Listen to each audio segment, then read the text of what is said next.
Depois de termos acompanhado no instante Quero Lá Estar, o louvor do grupo Liracinga, um grupo que já não existe, é verdade, tenho saudade, mas cantavam bem, um grupo que era ecumênico, vários jovens coristas. Vamos então para a reflexão do dia de hoje.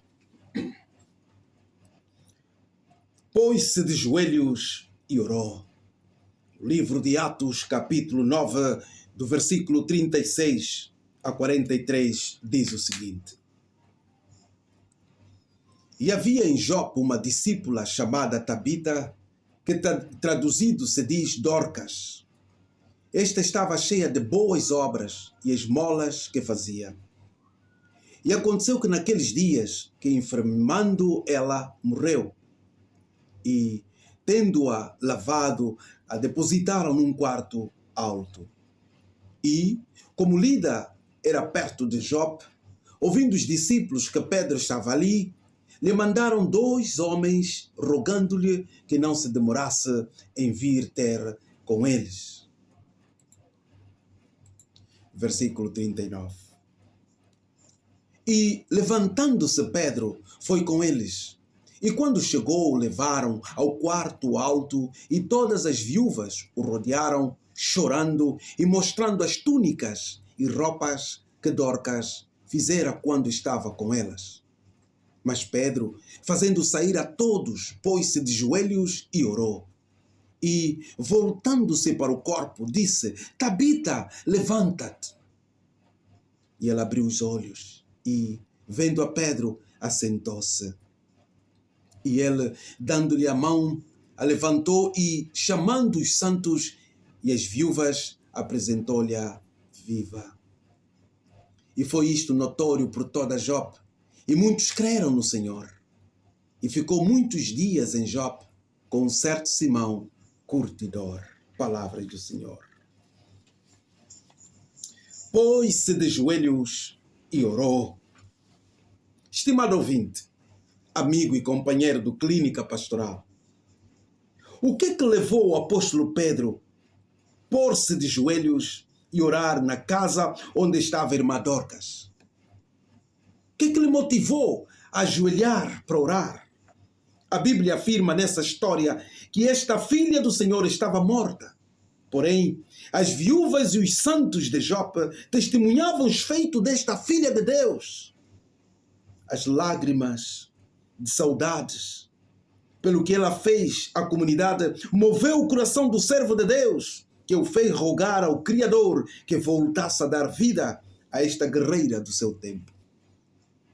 Aqui está bem claro. As boas obras da nossa querida irmã Dorcas,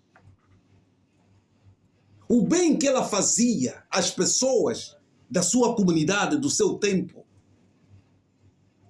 fez com que esta gente intercedesse pela vida dela. Apesar que ela já estava morta e preparada para o funeral. Mas mesmo assim, ouvindo a possibilidade do servo de Deus próximo de Jope, mandaram a pessoas. Por que mandaram pessoas? E por que levaram Pedro para a sala onde estava a irmã Dorcas? Não foi porque ela morreu, não. Mas porque as obras que ela fez enquanto esteve viva falou mais alto do que o momento em que se encontrava. Essas pessoas não só usaram de toda a influência as pessoas mais idôneas do grupo, 2 homens que poderiam convencer Pedro a vir até Jope. Não bastou isso, elas apresentaram as túnicas, as vestes que esta mulher fez. Contaram quem era Dorcas. Estimado ouvinte, amigo, irmão e companheiro, no Clínica Pastoral. Hoje somos muitos que entramos para a casa de Deus, rogando por bênção material, mas ninguém nos conhece na comunidade porque nunca prestamos por amor serviço em prol dos nossos irmãos e irmãs na fé. Somos dezenas, centenas de pessoas que entramos no templo, mas nós não temos influenciado as pessoas a interceder por nós, porque a gente não faz mais nada senão reclamar, lamentar e ao mesmo tempo rogar para que Deus nos dê bênção material. Como Deus vai te dar bênção material? Como as pessoas vão interceder por ti se você não faz nada a favor dessas pessoas? Aqui está um exemplo que a sociedade angolana precisa hoje. Aqui está um exemplo que os cristãos que enchem os grupos de orações, as manhãs de orações, os ministérios a rogar gravidez, marido, casamento, emprego, precisavam ouvir. Como você quer que a igreja interceda por ti, ainda que você estiver morta melhor, a igreja vai interceder por ti, sabe por quê? Pelas obras, a forma como você atende as pessoas, a forma como você é carinhosa, a forma como você ajuda, como tu ajudas as pessoas. Isso é que faz com que a igreja interceda e mexa o coração do Senhor. Quando chamarem o sacerdote, quando chamarem o bispo, quando chamarem o presbítero, quando chamarem a diaconisa, quando chamarem o grupo de oração, as pessoas vão dizer: "Oh pastor, esse irmão faz-nos a falta." Porque ele carregava os bancos com seu próprio carro. Porque ele era a pessoa que, quando tínhamos atividade, dava o seu carro. Ele se esquecia que era alguém da alta sociedade, mas quando se tratava da igreja, ele abria as mãos para ajudar. Sabe por quê? Que tem muita gente no Ocidente e em outras áreas que são bem-vindas, bem faladas, porque eles aprenderam a abrir as mãos para ajudar a sua comunidade. Eu mesmo posso vos dizer que eu tive a bênção de ser apoiado por pessoas cristãs durante o meu tempo de estudo no Zimbábue. Muitos desses já morreram. Tive a bênção, por autorização de sua reverendíssima Bispo Gaspar João Domingo, poder viajar e conhecer o Wisconsin, nos Estados Unidos, e encontrar aqueles irmãos que abriram as mãos para me ajudar. Não imagina que sempre que eu estava com meus filhos reunidos na oração doméstica, a gente lembrava aquelas pessoas, chamávamos por eles pelos nomes, orávamos, intercedíamos por eles. Quando eles estavam doentes, orávamos por eles. Sabe por quê? As boas obras que essas pessoas fizeram em nossas vidas nos dão o direito de interceder por elas. Mas como você quer um milagre acontecer na tua vida? Como tu queres a bênção na tua vida se a igreja não te conhece? Você é daquela pessoa que entra para a missa, que entra para o culto e fica ali, sai, ninguém sabe quem é você. Você não pertence a nenhum ministério, nenhuma célula, você não passa na classe para os metodistas, você não faz parte de nenhum grupo. Como você quer que a igreja interceda pelo problema que você está atravessando de doença, de desemprego, da falta de um bom namorado, se na organização, na juventude, no ministério da juventude, ninguém te conhece, você não está aí? Olha aqui o conselho que eu vos deixo, meus amados. Muitos dos nossos problemas bicudos, difíceis que estamos a atravessar, eles seriam resolvidos se a gente tivesse envolvida na vida ministerial, na vida da igreja, servindo a igreja, as pessoas a verem como nós nos dedicamos pelo trabalho da igreja. Essas pessoas vão orar, vão interceder, porque não vão querer perder o irmão que está sempre a limpar os bancos do templo, da capela. Quem vai querer perder aquele empresário que está sempre disponível para manter o bom som na igreja, para apoiar a juventude no ministério? Quem vai querer esquecer aquele empresário nas suas orações? E quando ficarem a saber que está aí um ministro, e esse empresário que tem ajudado, sustentado a igreja com os seus dízimos, está doente ou está com crise na sua empresa, que olha a igreja que não vai interceder por ele. Nós perdemos a bênção, estamos a procurar. Me dê só a minha bênção, quero a minha bênção. Quero a tua bênção. É a tua oração isolada, sozinha, porque ninguém te conhece, ninguém sabe.